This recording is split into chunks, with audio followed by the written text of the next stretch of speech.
22 رجب 22 رجب کو لوگ کیا کرتے ہیں؟ کنڈوں کا اہتمام کرتے ہیں.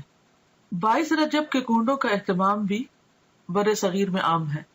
22 رجب کو کنڈے بھرنا بطور رسم رواج پا چکا ہے، یعنی اس کا رواج عام ہو چکا ہے. اس رسم میں کسی منت کے پورا ہونے پر حلوہ پوری اور کھیر وغیرہ پکائی جاتی ہے. تاریخ کے مطالعہ سے یہ بات سامنے آتی ہے کہ اس رسم کی ابتدا 1906 یعنی 1906 میں امیر مینائی کے خاندان سے ہوئی جو ہندوستان کے شہر سے تعلق رکھتا تھا. اس رسم کا مقصد امام جعفر کی روح کو ایصال ثواب تھا. حالانکہ اس بات کا تعین نہیں ہو سکا کہ مذکورہ امام کی پیدائش یا وفات ماہ رجب میں ہوئی تھی. کوئی بھی نہیں جانتا کہ واقعی امام جعفر اس مہینے میں پیدا ہوئے یا ان کی وفات ہوئی، لیکن اس رسم کو جو کہ تقریباً 100 سال پہلے شروع ہوئی امام جعفر سے منسوب کر دیا گیا. تو اس سے یہ بھی پتہ چلتا ہے کہ اس کا آغاز نبی صلی اللہ علیہ وسلم نے نہیں کیا، یہ چیز اصل دین میں نہیں. اسلام میں کسی بھی برگزیدہ شخصیت کی پیدائش کے دن خوشی منانے یا خصوصی صدقہ و خیرات کی کوئی گنجائش نہیں ہے، یعنی کسی بھی انسان کے حوالے سے کوئی دن منانا اسلامی روایت نہیں ہے. تو بات یہ ہے کہ اسلام میں کسی بھی برگزیدہ شخصیت کی پیدائش کے دن خوشی منانے یا خصوصی صدقہ و خیرات کی کوئی گنجائش نہیں ہے. علاوہ ازیں کنڈوں کا نہ قرآن و سنت میں ذکر ہے، نہ ہی صحابہ کرام، تابعین یا تبع تابعین کے زمانے میں اس کا کوئی ثبوت ملتا ہے، یعنی ان لوگوں کے ہاں اس کا کوئی کانسیپٹ ہے ہی نہیں. تو جو چیز قرآن و سنت سے ثابت نہیں اس کے کرنے پر کوئی اجر و ثواب بھی نہیں. اور اگر ہم بعد میں کوئی ایسی چیز ایجاد کرتے ہیں اور اجر و ثواب کی نیت سے کرتے ہیں تو وہ بدعت میں شمار ہوگا، اس کے فائدے کی بجائے گناہ ہوگا. لہٰذا ایسی چیزوں سے بچنا ضروری ہے. اصل دین کیا ہے؟ ہمارے ذہن میں واضح ہونا چاہیے کہ اصل دین کیا ہے.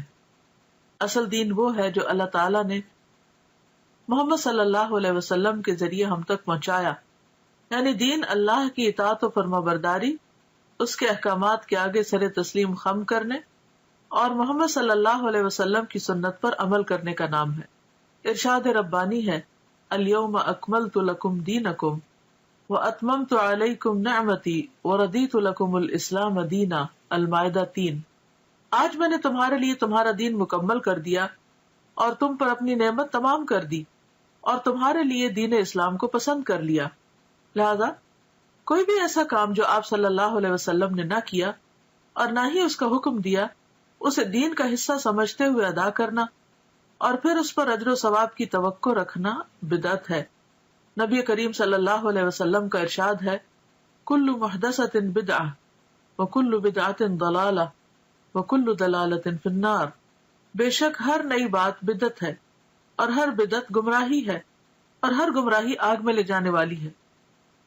بدعتی کے بارے میں رسول اللہ صلی اللہ علیہ وسلم کا ارشاد مبارک ہے کہ اللہ تعالیٰ بدعتی کی توبہ قبول نہیں کرتا جب تک کہ وہ بدعت ترک نہیں کرتا. یہ صحیح حدیث ہے ترغیب و ترہیب کی. یعنی ایسے شخص کی توبہ بھی قبول نہیں ہوتی جو ان چیزوں کو چھوڑتا نہیں جو دین کے نام پر اس نے خود ایجاد کر لی، یا نبی صلی اللہ علیہ وسلم کے بعد اگر کسی نے ایجاد کی اور وہ ان کی پیروی اور پابندی کر رہا ہے. آپ صلی اللہ علیہ وسلم نے فرمایا، میں اپنے حوض پر تم سے پہلے موجود ہوں گا اور تم میں سے کچھ لوگ میرے سامنے لائے جائیں گے، پھر انہیں میرے سامنے سے ہٹا دیا جائے گا تو میں کہوں گا کہ اے میرے رب، یہ میرے ساتھی ہیں. لیکن مجھ سے کہا جائے گا کہ آپ نہیں جانتے انہوں نے آپ کے بعد کیا کیا نئی چیزیں ایجاد کر لی تھی. یہ صحیح بخاری کی روایت ہے. تو اس سے آپ اندازہ لگائیں کہ اگر کوئی شخص دین میں نئے طریقے ایجاد کرتا ہے اور ان کی پابندی کرتا ہے اور ان کو فرض کے درجے پر لے آتا ہے تو قیامت کے دن ایسے شخص کو نبی صلی اللہ علیہ وسلم کے حوض سے پانی نصیب نہ ہوگا اور آپ اس شخص سے خفا ہوں گے کیونکہ اس نے دین کو اپنے ہاتھ میں لے لیا.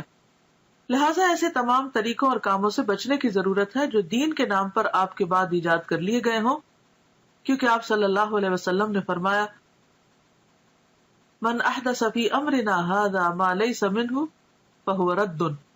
صحیح بخاری.